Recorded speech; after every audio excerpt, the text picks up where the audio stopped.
And don't you see this is how usually it works? Banks don't want the house. They're not in the business of houses, they're in the business of money. So because they're in the business of money, they only will buy the house if you promise and swear by God that you're going to buy the house from them. And so it's only after you've signed the piece of paper that yes, I'll buy the house from you. The bank goes, okay, here you go guys, give me the house, and here you go Tawfiq, take your house. So this is actually hilat riba. There is no difference here.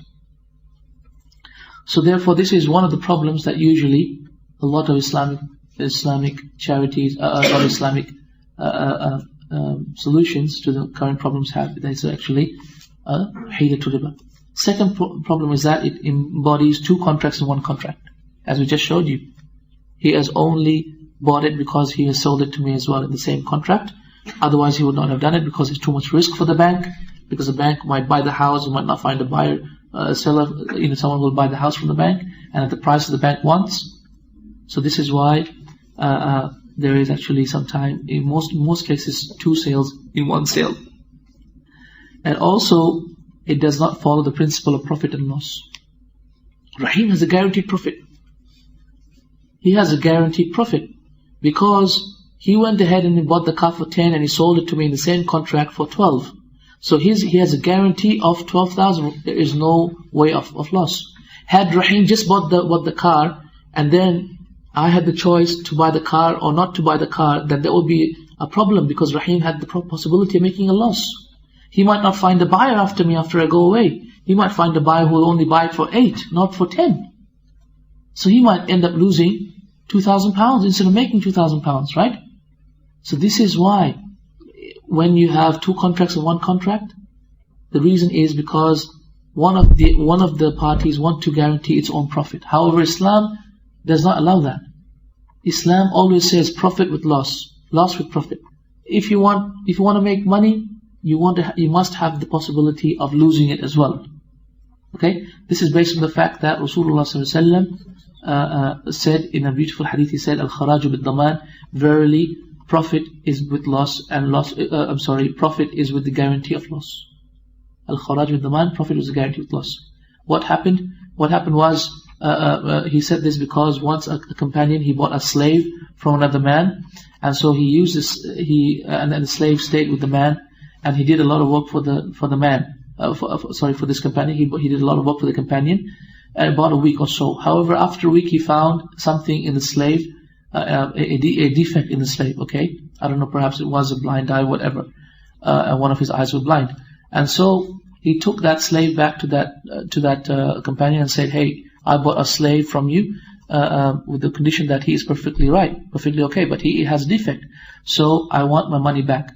So the companion gave his money back and took his slave back. Right, the other guy, other companion, gave the money back and took his slave back. However, he said, "Okay, but you used my slave for 1 week, right? You used my slave for 1 week, so I want money for that." So they argued and they went to Rasulullah ﷺ, and so Rasulullah ﷺ said, "No, the profit is with the guarantee of loss." What does that mean in this scenario? In that scenario? What it means is that because the other companion who bought the slave, he had the possibility of losing the slave as well, and because the slave died, for example, after the 3rd day, for example, if the slave died after the 3rd day, who would be at loss? The one who bought it, right? So because he had the possibility of loss at that point, so he is also the one who makes the money from the slave at that point. So therefore, the Rasulullah ﷺ did not oblige that companion, the one who had bought the slave, to pay for those 1 week, for the 1 week the slave have worked for him. Do you see that? In the same way, if we take, for example, a washing machine, for example, we buy a washing machine, and within the 30 days guarantee, we give the washing machine back. Okay, within 30 days, but we have used the washing machine for 15 days, for example. Is it permissible for the washing machine company to say, "Hey, you have to pay for those 15 days that you've used the washing machine, rental charge"? We say no, it's not permissible. Why? Because Rasulullah said, "Al-kharaju bid-daman." Verily, profit is with the possibility of loss. If the washing machine broke down and was destroyed at that time, for example, I don't know, was stolen at that time, who would be at loss? You or me? I would be at loss, right? I'm the customer, I would be at loss, and so therefore I'm the one who has the right to make profit from it as well. over here, in our scenario of the borrowing case, Rahim doesn't have a possibility of making a loss, because he has signed me up such that already he will buy for 10 and I will buy for and he will sell to me for, he will buy for 10 and he will sell to me for 12. So he has a guarantee of profit. So this is haram. This is haram la yajuz. Okay, so this is another problem that many of these Islamic solutions have, so-called Islamic solutions have. Another problem that many of these solutions have is the ghara, the uncertainty. The uncertainty that these Islamic, so-called Islamic solutions have is that, for example, in the contract, they agree, such as, for example, hire purchase contract, they will say, for example, as you pay £1,000 every month, you will start to own more and more of the house. Right? What happens is, after 25 years, because you'll be owning more and more and more of the house, after 25 years, you will end up being the owner of the house. So after half of that, which is 12.5 years, you'll end up owning half of the house. Because your £1,000, from the £1,000 that you're paying monthly of your repayments, 800 of that is going back to service your debt and to pay back the capital, whereas 200 of it is 800 of it is for servicing the debt, and 200 of it is for the capital.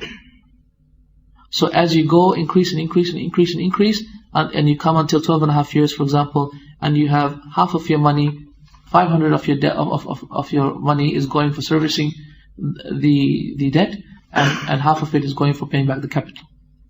Until you come to 25 years, and with the last installment, you have almost 950 of your money going for the capital, and 50% or £50 only going for servicing the debt, and then after that you have no more debt left.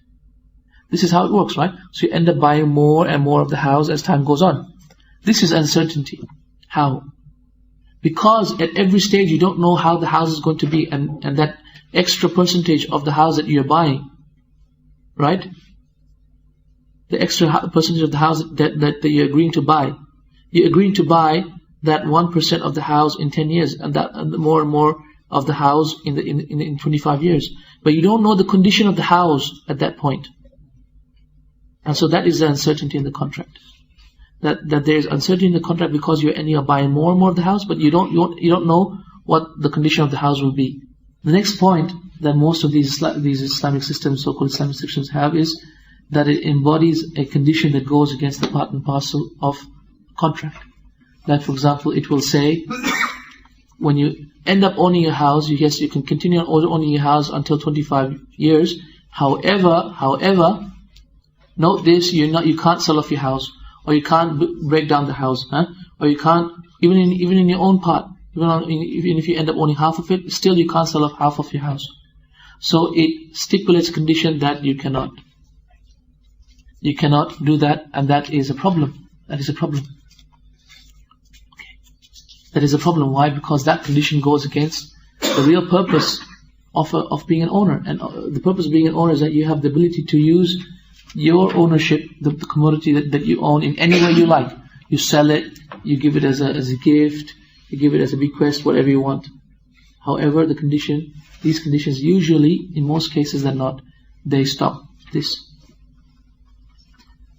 And also, many a times there is dhulm upon the people in buying the house. There is dhulm upon the people buying the house. How is that? Many a times these contracts, they stipulate that it is that, for example, any problems with the house, any council fees, anything to any maintenance fees, anything broken, anything happens to the house, like, for example, the house burns down, or for example, a car crashes into the house, whatever, everything to be looked after by you. That's dhulm. Why is it dhulm? Because after 1 year I only own 2% of the house and the bank owns 98%. So why should I pay for it? Isn't profit by loss? If you own 98% of the house and you want to make profit on the 98%, then you should also be paying for 98% of the loss.